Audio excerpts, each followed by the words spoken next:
একঘেয়েমি খাবার খেতে কিন্তু সব সময় ভালো লাগে না, তাই খাবারে আনুন একটু ভিন্নতা। আসসালামু আলাইকুম, আমি কাউসারা নূপুর। সবসময় চেষ্টা করি সহজভাবে পারফেক্ট রেসিপি শেয়ার করার। আর আজকে ঘরে কিভাবে এগ রোল তৈরি করবেন সেটার একেবারে সহজ রেসিপি শেয়ার করব। এটা যদি আপনারা বাচ্চাদের টিফিনে দিয়ে দেন তাহলে দেখবেন যে চেটে পুটে খেয়ে নেবে। তো চলুন কিভাবে তৈরি করতে হবে দেখে নিই।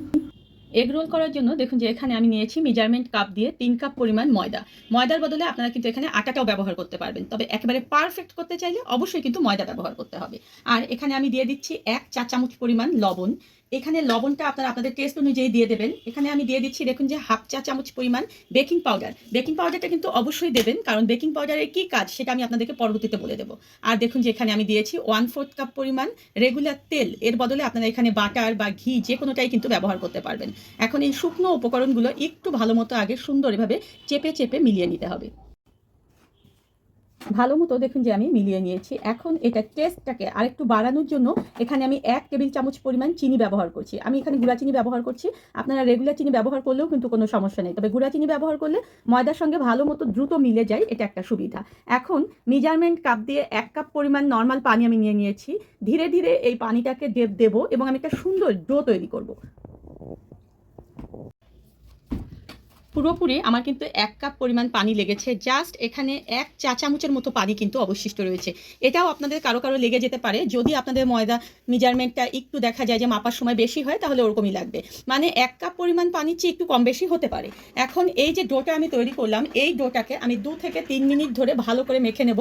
হাতে দেখুন যে আমি এরকম একটু তেল লাগিয়ে নিলাম যাতে করে হাতের মধ্যে লেগে না যায়। আর ডোটা কিন্তু একেবারে নরমও হবে না, আবার দেখুন যে শক্তও হবে না। আমাদের পরোটার ডোটা আমরা ঠিক যেভাবে মাখি ঠিক সেইভাবেই কিন্তু এই ডোটাকে মাখতে হবে। দেখুন একেবারে সফট হয়ে গিয়েছে ডোটা। এখন এই ডোটাকে আমাদের রেস্টে রাখতে হবে। আর রেস্টে রাখলে কি হবে, কি আপনারা যখন বেলবেন এই পরোটাটা তখন কিন্তু দেখবেন যে যাদের কমপ্লেইন থাকে যে ময়দাটার পরোটা বেলতে গেলে বড় হয় না, তাদের জন্য বলি যে যখন আপনারা কিছুক্ষণ রেস্টে রেখে দেবেন তখন কিন্তু এটা দেখবেন যে দ্রুত আপনারা বেলতে পারবেন।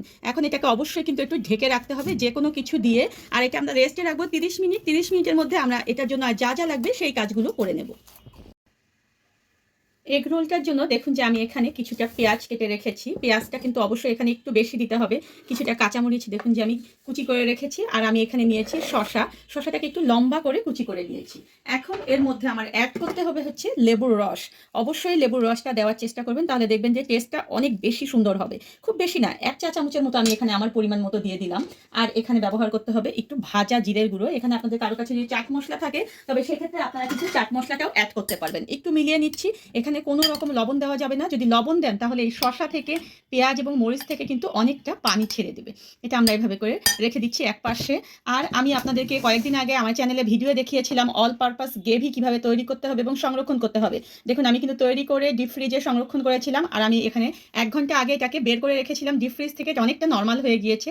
আমার ঠিক যতটুকু প্রয়োজন ততটুকু আমি এখানে নিয়ে নিচ্ছি। এটা বাদ দিয়েও কিন্তু আপনারা এই এগ রোলটা তৈরি করতে পারবেন, তবে এই গ্রেভিটা দিয়ে তৈরি করলে অনেক বেশি টেস্টি হয়। এখন আমার যেটা প্রয়োজন নেই, মানে অতিরিক্ত যেটা, সেটা আমি বন্ধ করে আবার ডিপ ফ্রিজে ঢুকিয়ে দেবো। আর এটাকে আমি একটু গরম করে নেব ওভেনে 30 সেকেন্ড। সমস্ত কিছু দেখুন যে রেডি হয়ে গিয়েছে। আমি এখানে কিছুটা গ্রিন চিলি সস নিয়েছি, আর এটা কিন্তু ভিডিও আমার চ্যানেলে দেওয়া রয়েছে। ডেসক্রিপশন বক্সে আপনারা সেটা লিঙ্ক পেয়ে যাবেন। আমি এখানে দেখুন যে টমেটো কেচাপ ব্যবহার করেছি, এটাও কিন্তু ভিডিও আমার চ্যানেলে দেওয়া রয়েছে সংরক্ষণ পদ্ধতি সহ। এটার ভিডিও লিঙ্কও আমি ডেসক্রিপশন বক্সে দিয়ে দেবো। আর এটা তো অবশ্যই দিতে হবে, কারণ এটা যদি আপনারা করে রাখেন এই অল পারপাস গ্রেভি, তাহলে দেখবেন যে রান্নাটা কতটা সহজ হয়ে যাচ্ছে। এখন আমাদের চলুন যে রোলের যে পরোটা সেটা তৈরি করতে হবে। এখন বলি যে এই যে রোলটা, আমরা এগ রোলটা তৈরি করব, এটার পরোটা কিন্তু অনেকটা বড় হয় নর্মাল পরোটার চেয়ে। তাই এখানে দেখুন যে আমি ঠিক যতটুকু নিয়েছি ততটুকু আমি একটু ভাগ করে নিচ্ছি, যাতে করে বানাতে অনেক সুবিধা হয়ে যায়। আর একটা ব্যাপার বলে দেই, আপনারা এই যে ভাগ করবেন, ভাগগুলো করার পরে এভাবে হাতের মধ্যে গোল গোল করে এটাকে রেখে দেবেন। তাহলে এই যে এটা গোল করে রেখে দিলেন, এটা পরবর্তীতে 2 থেকে 3 মিনিট পরে বেলতে আপনাদের জন্য অনেক সুবিধা হবে। তাই ফার্স্ট এভাবে আমরা ভাগ করে আগে গোল করে তারপরে ফিরে আসছি। দেখুন একটা গোল আমি এভাবে নিয়েছি, নিয়ে এটাকে এখন আমাদের বেলে নিতে হবে। তবে এক্ষেত্রে বলে রাখি যে এগ রোলের পরোটা বানানোর সময় অবশ্যই কিন্তু এখানে শুকনো ময়দার ব্যবহারটা করবেন না, যতটুকু সম্ভব। কারণ এটাতে যদি শুকনো ময়দার ব্যবহার করা হয় তাহলে এর মধ্যে যে ভাঁজটা রয়েছে সেই ভাঁজটা অত সুন্দরভাবে বোঝা যায় না। যদি খুব বেশি প্রয়োজন হয় তাহলে বেলার সময় আপনারা যে জায়গাটায় বেলবেন সেই জায়গাটায় একটু তেল বা ঘি লাগিয়ে নেবেন। দেখুন আমি এভাবে করে একটা রুটি বানিয়ে এখানে অল্প একটু ঘি দিয়ে দিলাম, দিয়ে পুরো জায়গাটাতে এই ঘিটা একটু ছড়িয়ে দিতে হবে, তাহলে দেখবেন যে ভাঁজগুলো খুব সুন্দরভাবে বোঝা যাবে। আর এখন এর উপরে আমি একটু শুকনো ময়দা ছিটিয়ে দিচ্ছি, দিয়ে পুরো জায়গাটাতে শুকনো ময়দাটা এভাবে করে লাগিয়ে দিতে হবে। একটা চাকু নিয়ে ঠিক কেন্দ্রটার মাঝ বরাবর এভাবে করে একটা কেটে দেবেন, দিয়ে এটাকে আপনারা একটু সুন্দর করে দেখবেন এভাবে যেভাবে রোল করতে হয় সেভাবে রোল করে পুরোটাই দেখুন যে পেঁচিয়ে নিতে হবে।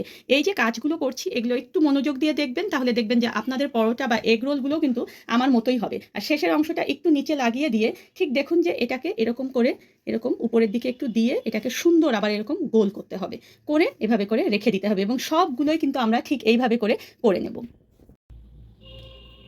রোলের পরোটার জন্য সবগুলো দেখুন যে আমি এরকম করে ভাঁজ করে গোল করে নিয়েছি। এখন এটাকে আমি রেস্টে রেখে দেবো 5 মিনিট। 5 মিনিটের মধ্যে আমার আরেকটা কাজ আছে। কাজটা হচ্ছে দেখুন এগ রোলের জন্য এগটা যদি আমরা এই অবস্থায় একটু সুন্দর করে ফেটে রাখি তাহলে আমাদের কাজটা কিন্তু সহজ হয়ে যায়। আর একটা পরোটার জন্য কমপক্ষে একটা ডিম কিন্তু দিতে হবে। এই ডিমটার মধ্যে যদি একটু লবণ দিয়ে দেন তাহলে কিন্তু খেতে অনেক ভালো লাগে। খুব বেশি না, জাস্ট অল্প একটু দিয়ে একটু ভালো মতো দেখুন যে এভাবে করে গুলিয়ে নেবেন। একটি দেখুন যে আমি গোল এভাবে করে নিয়ে নিচ্ছি, আর এটাতে কিন্তু বেলার সময় আপনারা কখনোই ময়দা ব্যবহার করবেন না। দেখুন হাত দিয়ে আমি একটু বড় করে নিচ্ছি, এভাবে উল্টিয়ে নেওয়ার পরে বেলনা দিয়ে এটাকে আমরা সুন্দর গোল করে নেব। আমরা ঠিক পরোটা যেভাবে বানাই ঠিক সেইভাবে পাতলা করে এটাকে বানাবো।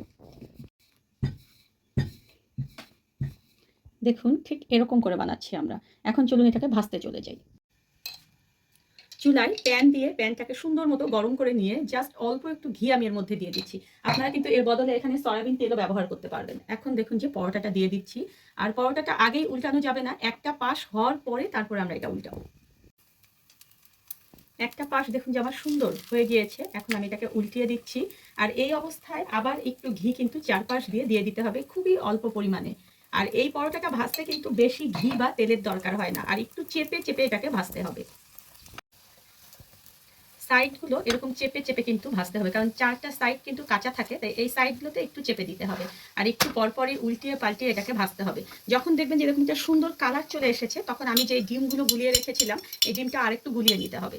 নিয়ে আপনারা পরোটাটা তুলে দেবেন, দিয়ে মাঝখানে দেখুন যেরকম আমরা ডিমটাকে দিয়ে দিচ্ছি, দিয়ে তার উপরে এই পরোটাকে দিয়ে দেবেন, দিয়ে একদম অল্প আঁচ করে দিয়ে অল্প আঁচে ভাজতে হবে।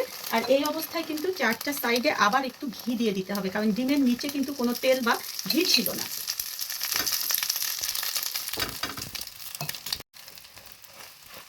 দেখুন এরকম চেপে চেপে আমি এরকম একটু ভেজে নিয়ে এটাকে সুন্দর মতো উল্টিয়ে দিতে হবে, এবং আরও একটু সুন্দর কালার করে এটাকে ভেজে নিতে হবে।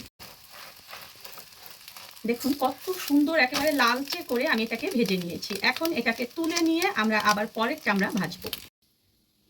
এখন দেখুন যে যেই পাশটায় ডিম রয়েছে মানে এগ রয়েছে সেই পাশটা আমি এভাবে উপরের দিকে নিয়ে নিলাম।